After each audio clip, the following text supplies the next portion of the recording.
राजनीति अपने रंग किस तरह से बदलती है, इस बात को समझा जा सकता है। अभी तक बीएसपी की ओर से कोई प्रतिक्रिया निकलकर सामने नहीं आई है, जबकि बीएसपी से ही 2019 में अफजाल अंसारी सांसद चुने गए समाजवादी पार्टी के समर्थन से, जो उनके छोटे भाई। दूसरी तरफ 1996 में पहली बार अगर मुख्तार अंसारी विधायक बना तो वो बीएसपी के टिकट पर ही, हालांकि बाद में अलग अलग दलों में वो होते रहे, लेकिन पहली बार अगर वो विधायक बने तो मायावती के वरदहस्त के बाद ही। दूसरी तरफ अजय राय, मौजूदा कांग्रेस पार्टी के जो चीफ है उत्तर प्रदेश के, उनके भाई की 1991 में घर के बाहर हत्या कर दी जाती है। उस पूरे मामले में न्याय अभी मिलता है पिछले साल 2023 में, लेकिन वही कांग्रेस पार्टी आज मुख्तार अंसारी की इस तरह की मौत को लेकर सवाल पूछ रही है। तो राजनीति के भी ये अलग अलग रंग हैं जो समय समय पर व्यक्ति विशेष की वजह से अपना अपना चरित्र दिखाते रहते हैं। आशीष, देखिए, इस तरह उत्तर प्रदेश की राजनीति भी बहुत अलग रही है और ऐसे में जो यहाँ के बाहुबली और माफिया रहे हैं वो हमेशा राजनीति के जो कहते हैं ना बड़े पायदान पे थे, उन लोगों की पहली पसंद रहे थे। और यही वजह है कि आज तक चाहे वो समाजवादी पार्टी रही, बीएसपी रही, ये सभी बहुत ही प्यारे कह सकते हैं कि और बहुत ही खास बाहुबली रहे। उसमें से एक नाम था मुख्तार अंसारी। मुख्तार अंसारी का आप समझ सकते हैं इस तरीके से उसका रुतबा था कि जो सीएम थे, सीएम के बिल्कुल खास रहता था उत्तर प्रदेश में। और मैं आपको बताऊं कि जब मुख्तार अंसारी ने शुरुआत की थी तो वो स्टूडेंट जब था तब उस समय उसने मखनू सिंह जो पहला व्यक्ति था जिससे उसके संपर्क में आया था, और उसके बाद उन्हीं के साथ मिलकर उसने अपनी दुनिया को शुरू किया था, यानी कि जो जिस तरीके से उसने अपना कार्य शुरू किया। और उस दौरान हरिशंकर तिवारी ने उसको अपना शरण दिया, कह सकते हैं अपना चेला बनाया था।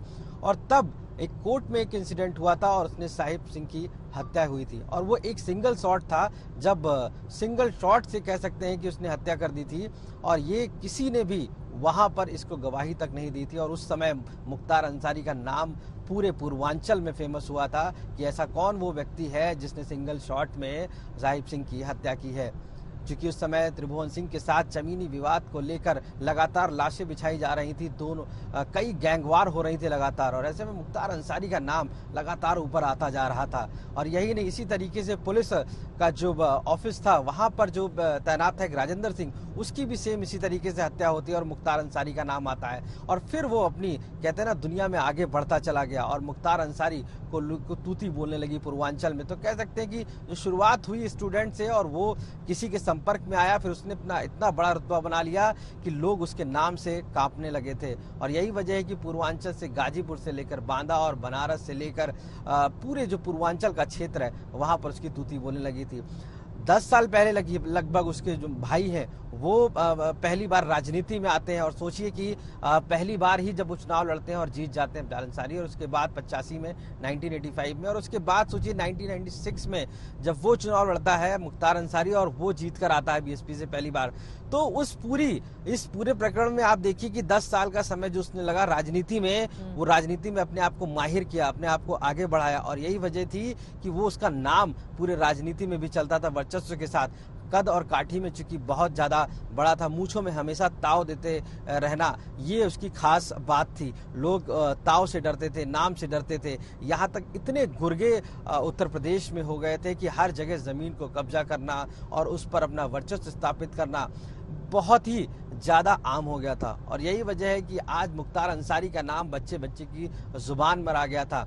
2017 से पहले मुख्तार अंसारी की तूती पूरे उत्तर प्रदेश में बोलती रही थी। हालांकि योगी आदित्यनाथ की सरकार आने के बाद ही इस पूरे पतन का शुरुआत हुई। और आज हालात ये हुए कि कोर्ट में जिस तरीके से मामला चला और उसके बाद जेल में मौत हुई हार्ट अटैक से। तो इस पूरे कह सकते हैं ना जो शुरुआत एक हुई 90 के दशक से और आज जाके अंत हुआ, तो ये पूरा जो दौर था, आज आप किसी से भी बात करिए, चाहे वो राजनीतिक रूप से मुख्तार अंसारी का नाम उस राजनीति जहां पे वो खड़ा होता था वहां से कहते हैं ना राजनीति शुरू होती थी। लोग उसके जो पूर्वांचल का क्षेत्र था, मऊ, गाजीपुर, बनारस, ये मुख्तार अंसारी के नाम से जाना जाता था। उसके परिवार के लोग, चाहे वो अफजाल अंसारी हो, अब्दुल्ला अंसारी हो, वो सभी राजनीति में आए धीरे धीरे। और हर उस क्योंकि क्षेत्रीय पार्टियां यहाँ की उत्तर प्रदेश की, जो चाहे वो समाजवादी पार्टी रही हो, बहुजन समाज पार्टी रही हो, ये सभी उनके हाथों हाथ रही, जो सीएम रहे दो उन सीएम के चहेते रहे मुख्तार अंसारी। यानी कि आप देखिए कि किस तरीके से एक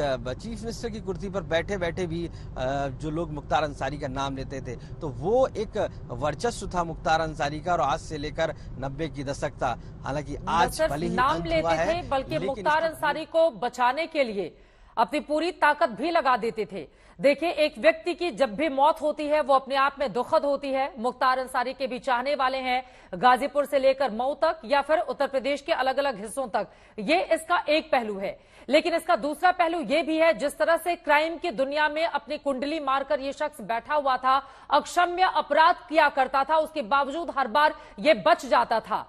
जो गवाह देने वाले लोग रहते थे, डरा धमकाकर या तो उनको रास्ते से हटा दिया जाता था या फिर उनकी जुबान हमेशा हमेशा के लिए बंद करा दी जाती थी। यह वो मुख्तार अंसारी जिसकी मौत हो गई है, जिसको लेकर एक तरफ सन्नाटा पसरा हुआ है तो दूसरी तरफ एक खेमे में खुशी का माहौल भी देखने को मिल रहा है। चाहे कृष्णानंद राय के परिवार वालों की बात करें या फिर दूसरे तमाम वो लोग जिनकी हत्या के गंभीर आरोप इस शख्स के ऊपर लगे हुए थे। शाम सब सीधे आपके पास आते हुए मुख्तार अंसारी की पूरी क्राइम कुंडली इस वक्त मैं देख रही हूं। 62 केस में नामजद यूपी के गैंगस्टर की सूची में 191 गैंग गिरोह के सरगना मुख्तार पर वाराणसी, गाजीपुर, कई जगहों पर संगीन धाराओं में 62 केस दर्ज रहे।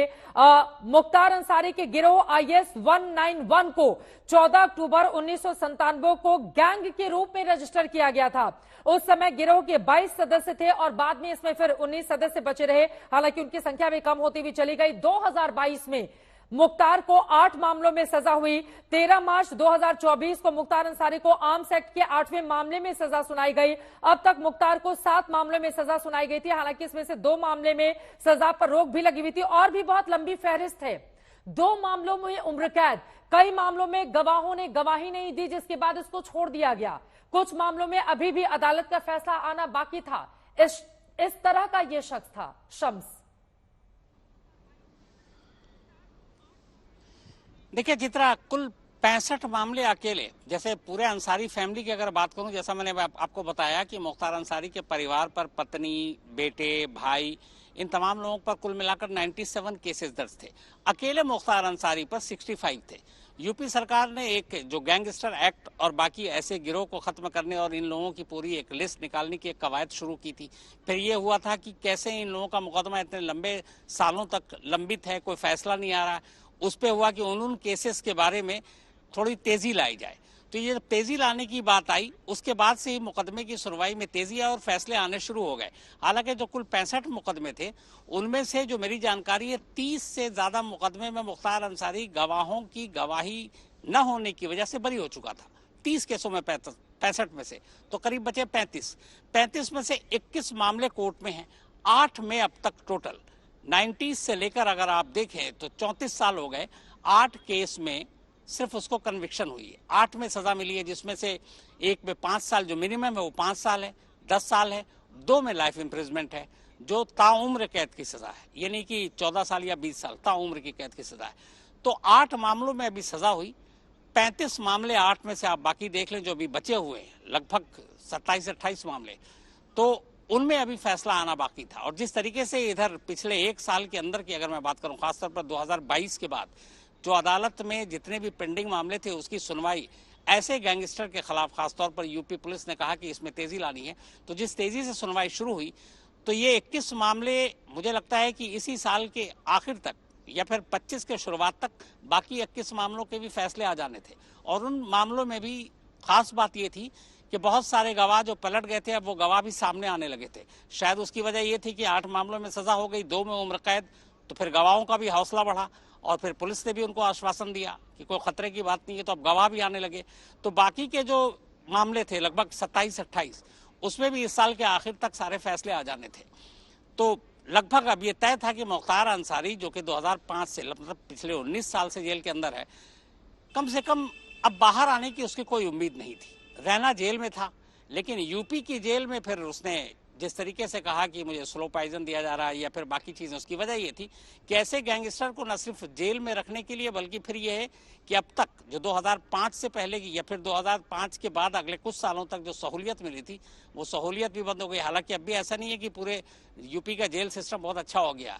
अब भी यूपी के अलग अलग जेल में गैंगस्टर की आप देखते हैं कि वहां पे जैसे मुन्ना बजरंगी ले लीजिए, बाकी जेल के अंदर ही मारा गया है। जेल के अंदर से गैंग चल रहे हैं, जो चाहे फिर दिल्ली का तिहाड़ हो, पंजाब के जेल हो या फिर यूपी के भी जेल हो।